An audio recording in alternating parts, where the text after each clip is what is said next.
In the chaos that followed the October 7th attacks, these really extraordinary personal accounts started to surface.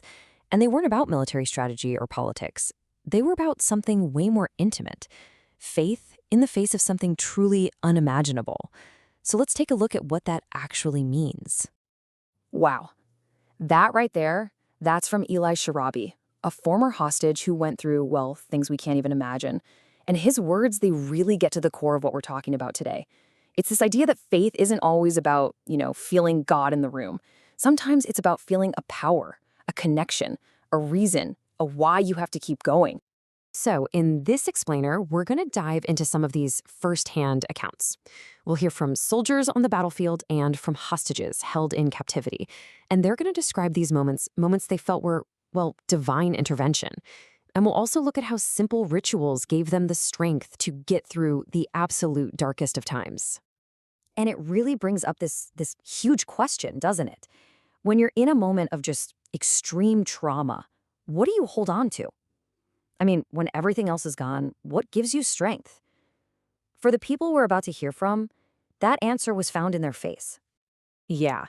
In the wake of October 7th, these incredible stories of faith, hope, and what some called miracles started coming from soldiers and survivors.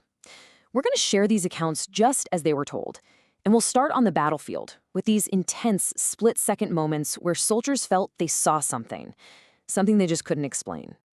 All right, so let's start with these miracles on the battlefield. These are the kinds of stories that started to emerge from the sheer intensity of active combat. Okay, so try to put yourself there for a second. An IDF commander and his platoon are deep in a deserted part of Gaza. They're on the hunt for a massive stash of explosives. And the city? It's dead silent. No people, no movement, not even any animals. It's just eerily quiet. And then, out of nowhere, a single white dove appears. It just flies right down the empty street. It lands directly in front of the commander. And for a second, it looks like it's just hovering there.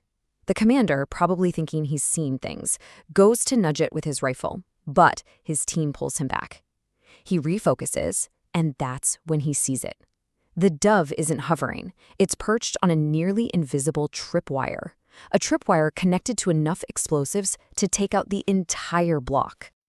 Okay, here's another one. A soldier is in the middle of a firefight. A bullet is headed straight for his chest, but it doesn't hit him.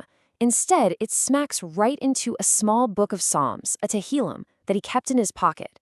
It stops the bullet completely. I mean, you can imagine, for him, that felt like nothing short of a miracle. Okay, so for this next story to make sense, we need to quickly talk about something called a minyan. In Jewish tradition, it's a group of 10 adults that you need for certain prayers.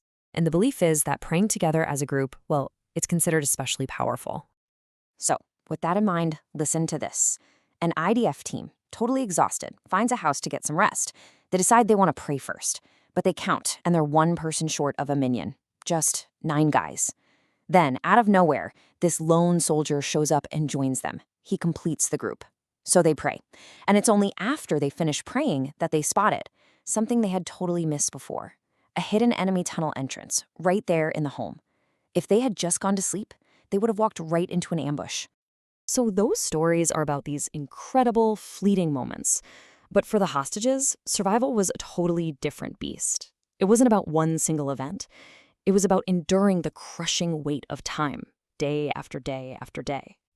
Yeah, for people taken hostage, survival wasn't just about a single moment. It was about enduring an unimaginable passage of time. And this is where we're going to dig into the stories of people like Eli Sharabi and Agam Berger. So let's start with Eli Sharabi. He was kidnapped from his home in Kibbutz Be'eri on October 7th. And just look at this timeline. 52 days in, he's moved into the Hamas tunnel system. By July of the next year, his food is cut to just 1 bowl of pasta a day. And he was held for, well, let's just say, a very, very long time. 491 days. I mean, just let that number sink in.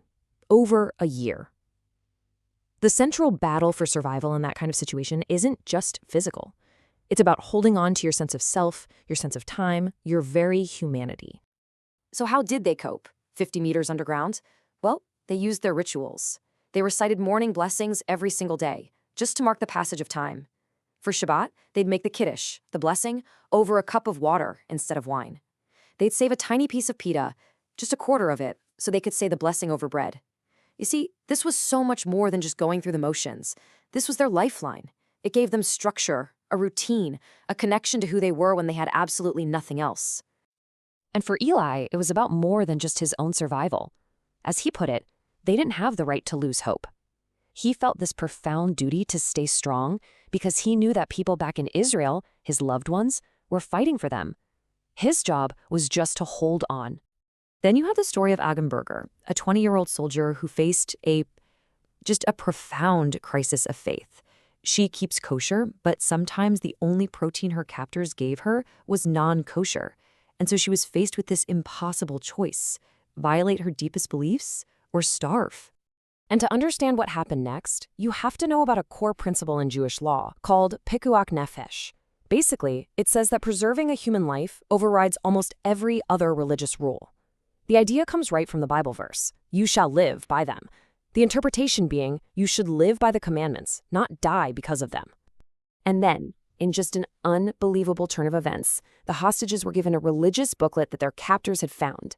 And inside, Agam found a chapter explaining pikuach nefesh. Reading that together with another hostage gave her the permission, the religious green light she needed to survive. But as she said, the first bite she took, she was crying. It was this incredibly heavy, emotional moment. And this next part is just so powerful. Before some of the other female hostages were set to be released, Agam, who was staying behind, sat and braided their hair. Why? She said she wanted them to feel good when they departed. Think about that. It's this incredible act of hope and care for others, even while her own future was completely uncertain.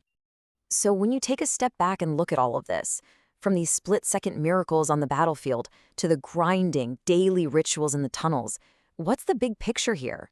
What can we learn from this? Well, it seems pretty clear that for these individuals, faith wasn't just some abstract idea. It was a concrete framework for resilience. It acted as a psychological anchor when everything was chaos. It was a connection to their identity when all else was taken from them.